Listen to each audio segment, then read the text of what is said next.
Hi, I'm Warren Sprouse. This is the Bible Forum. You're here with me. We're here every Sunday night from 8 to 10 p.m. Eastern. We do this live, and the rest of the week you get to watch the videos. I want to talk to you a little bit more about objective morality. Talked about this a couple of weeks ago. I did a segment on the subject. The YouTube is available from the Bible Forum webpage. You just click the word Ustream and you can go to another website that gives you stuff I did before, or you can go to the YouTube page and find it there. But I mentioned that after doing that, I got a comment from a Facebook user talking about the value of objective morality. What I said was that if a nation rejects objective morality, it dies. And a Facebook user said, morality is just correct social behavior. We judge how correct, how right, or incorrect, how wrong a social behavior is based on how much it's in accordance with equality or not. We don't need any religion or God to do this. Well, apparently the viewer didn't get it, and I tried to help him. I did respond to that. I don't always respond to people. Otherwise, that's pretty much all you do. But everywhere we turn in our culture, people are creating their own moral code. This particular writer says the measure is equality. Where do you get an idea like that? From the culture. Our society reflects that kind of chaos. For our society, everything is right, nothing is wrong, unless it's against this idea of equality. Even cold-blooded murder is being justified. We don't need to go into any lengthy discussion of it, except to point out that in our culture, we have destroyed the institution of marriage. We can marry anybody we want. We can divorce them anytime we want for almost any reason we want. If there are children conceived of that marriage, we can kill them. We can have same-sex marriages. We have transgenderism. We have all sorts of things. We have a subjective moral code. Even stealing is not wrong under certain circumstances. And killing somebody in cold blood, if you get the right lawyer and you got enough time and money, you can get off. I never thought that O.J. was innocent. Don't think that to this day. It irritates me no end to see them showing him with that stupid glove on his hand. I mean, the glove had been wet. It was shrunk. They put a rubber glove on first. They didn't push it down into the cracks of his fingers, and then he put that on. He didn't try to get that on. Those were like driving gloves. They fit him literally like a glove.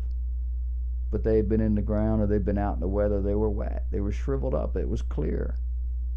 And how much weight had he put on? And yet that was the pivot point. That's our society. Amazing, isn't it? Well, according to this responder, God isn't necessary because God comes in as the cosmic killjoy. God starts in there condemning everything that we enjoy. He condemns sex outside of marriage. Yeah. Condemning sex outside of marriage protects us from STDs. It protects us from children who don't know who their fathers are, risking them later on if they marry someone who's too close genetically. They have children that are born with no arms or some other kind of malady. This God, this cosmic killjoy, condemns drinking and smoking and snorting drugs, injecting of substances that intoxicate. Yeah. He does that to protect our DNA as well as protect our lives and our relationships and our ability for gainful employment. This cosmic killjoy condemns the killing of babies in the womb, a source of significant emotional and psychological damage to millions of women. Even if they agree that abortion is okay, there are still women who are depressed every year on the anniversary of that murder, and they don't know why. It just cycles around. It's an event that could damage that woman's reproductive ability, not to mention her very soul. The cosmic killjoy that condemns lying and cheating and stealing and killing, behaviors that are destructive to a productive society. How would you like to work for somebody that never told you the truth? How'd you like to work for somebody that cheats you or steals from you? Or how'd you like to have somebody working for you that does all those things? You know, if people don't tell the truth, if you can't count on them to tell the truth, you can't function. Is your value system in harmony with all of this? You say, well, mine's just as good as yours. Yeah, probably, or maybe better. But is it as good as God's? Is it just as strengthening of the culture and of the person? Is it just as productive? How'd you like to do business with a mob boss? Or have sex with a hooker? Or marry several women over a 30-year period? Or remember every lie you've ever told so as to stay out of trouble or stay out of jail? Or look and feel and act like a 60-year-old drug addict we call artists today? Or get old without one positive, strengthening relationship to count on?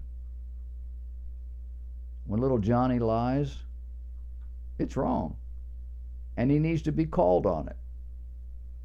He's in training. When the president of the country lies, people die. When your surgeon has dinner and drinks with friends, goes home with maybe a 0.06 alcohol content, gets up early in the morning, 3, 4 o'clock in the morning to operate, you say that doesn't happen. Well, you are naive, aren't you? One of the reasons we're having so many transgender issues is because of this sort of genetic damage.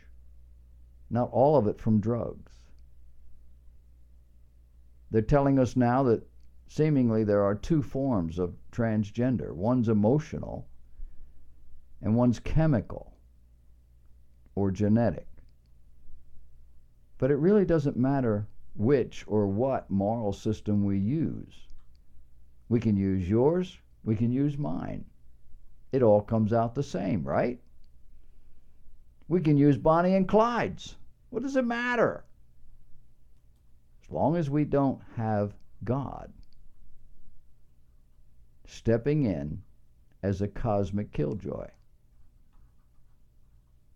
We have a society now that has managed to, through their educational system over the last 50 or 60 years, through the political system, social system, even through the church,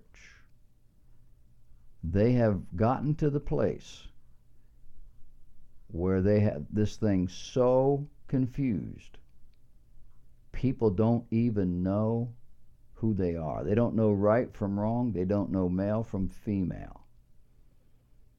Keith Alblo is a medical doctor. He's one of America's leading psychiatrists.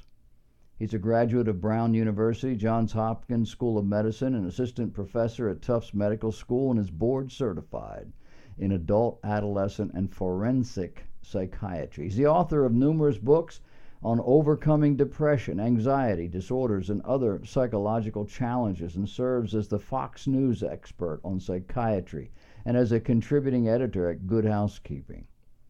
Keith Alblo was probably the first person in America to predict that the issues at the core of transgenderism would not only come center stage but cause deeper discord than nearly any other issue facing the United States. Now the Department of Education is warning states that public school students of any anatomic and genetic gender should be allowed to use any restroom at school they choose. And states that resist this could lose their federal funding. North Carolina is fighting back. They're suing the federal government.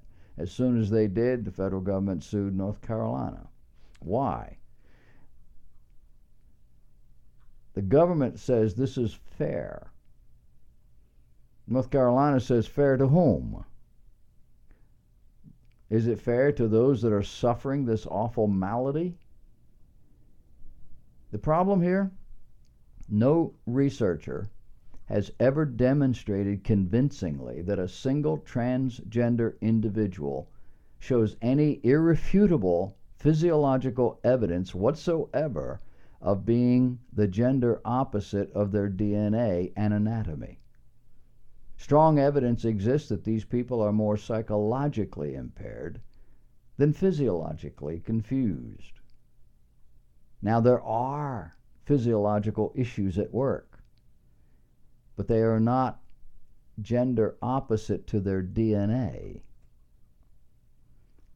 The question is, why is the secular non-Christian society so willing to turn our culture upside down to favor this small minority, this small group? Well, in some cases because they're suffering from this malady. In some cases because they're willing to embrace anything contrary to God's order. In some cases because they don't know what to do. In some cases because they want to disrupt or put a stranglehold on this idea of absolute truth or absolute morality. The reality here is that you cater to any irrational, unproved, unprovable thesis, and the foundation of truth is gone.